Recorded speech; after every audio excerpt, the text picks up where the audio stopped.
चलन। पहले का लोग जब बराती में जाए तो इतना गाड़ी घोड़ा का सुविधा ना रहल। 11 नंबर से जाए। 11 नंबर का होला पैदल। अच्छा ये गाड़ी है। ये गाड़ी पहले लोग बराती जाए तो पैदल जाए। दुल्हन कैसे है पता बा? ओके टांग के लिए मैं लोग डोली में लिए हुए कहार 4 गो कहार दूठे हार पकड़ा दूठे बाहर पास वही डोली में दुल्हन लेके हुए। देखा का रिवाज रहल। पहले बारात है बिरहा सुनो तो मैट पे प्लास्टिक पे बैठे। पहले बारात जाते जाना तो केथुआ पे बैठे लो। बड़ा बड़ा ढेला में। अरे वो ना दवरी वरी हो जाले तो गठिया बाहरे रहले भूसवा घर में धल जाला। अब गठिया खत्म हो गए। ऐसे गांठ धइला वही गाठी पे जाए के बरतिया सूत ले आराम से। पैदल दादा लोग बराती चले लेकिन बड़ा जुनून रहल। दादा लोगन के बड़ा जोश रहल। आज के दुल्हा कपतिये छोड़ा बरतिया सेंट मार के चलत हो। पहले सेंट उंट ना चलत रहल। दादा लोग कपड़ा पे नीम का तेल दबाइले। नारी पकड़ के नीचे उतरिए। हाँ जो ऐसे चुवत रहे के उठा के हाथवा में मल के मुँह में पोत ले। अब दादा लोग चला देखते इतना बड़ा लोहबन्ना ले ले। लोहबन्ना का होला? कपड़ा का दुकान होले। लोहबन्ना समझा तू ना? इतना बड़ा लोहबन्ना ले ले। दादा लोग देखा जो सही जूतवा निकाल के लोहबन्ना में टांग ले। लोहबन्ना कैसे कन्हिया पे रखे जंघिया घरे भुला जाए। काहे बदे? रास्ता में कोनो दिक्कत न बढ़े। इनके दादा पहले खाती। पहले के लोग जंघिया पहिनबे न करे। पहले के लोग गड़ खुल्ला रहे तो है कहा तो पहनबे न करे।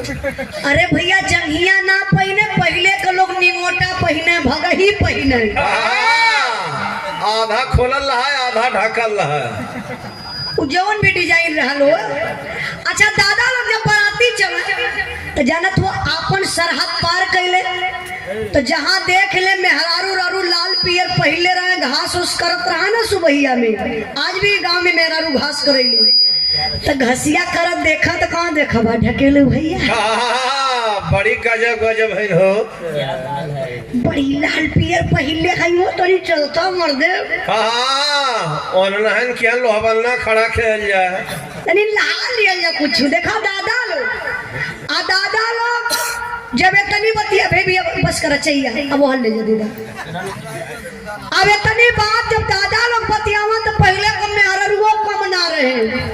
दादा लोगन के देखते उठ के लगे तान तो रहे।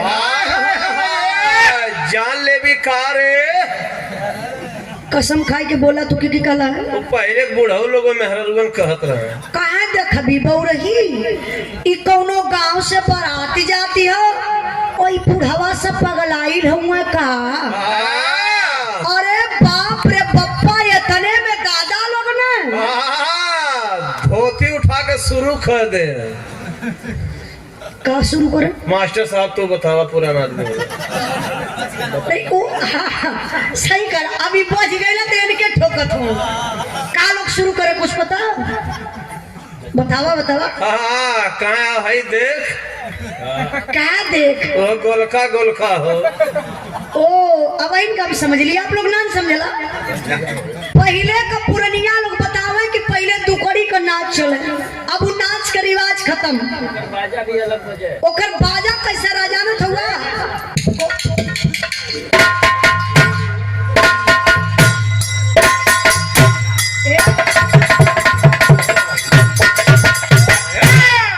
ऐसे बाजा बजा यहाँ से यहाँ लोग लड़की जंघिया पहले रहे।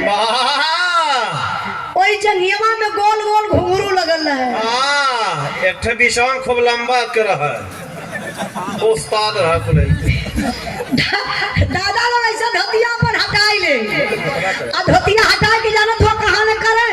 कहाँ ले? एक ठेहुना वाले। ठेहुना नहीं तब कहूँ करियाई को ऊपर ले उठाऊं काहे बोले कहाँ आले देख ऐसा धोतिया उठा के ऐसा खोसिया ले आ यही जंघियावा कैसे आगवा जंघिया अपन कह के मतलब पैरवा ठेगुनवा हिलावा ठेगुनवा ऐसा लगा हिलावे आ हिला हिला के लोग जवाब सवाल कह के वही में हररुवन के देख के लगे गावे और नाचे कैसे गावे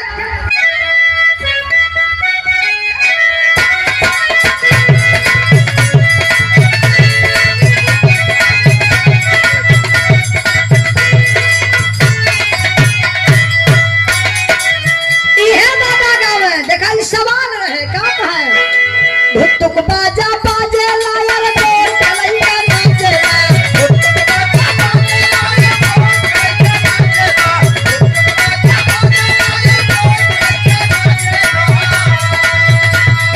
भुट्टुक बाजा बाजे लायर के कलैया नाचे हम नाच देखे जाई मैया यही राजा नाच देखे जाई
स्वर्गीय बेचन गुरुजी गावत रहले दादा लोग गावे अच्छा सवालवा के बाद जवाब लोग करे जवाब का दे मास्टर साहब ससुरो जाला हाजीपुर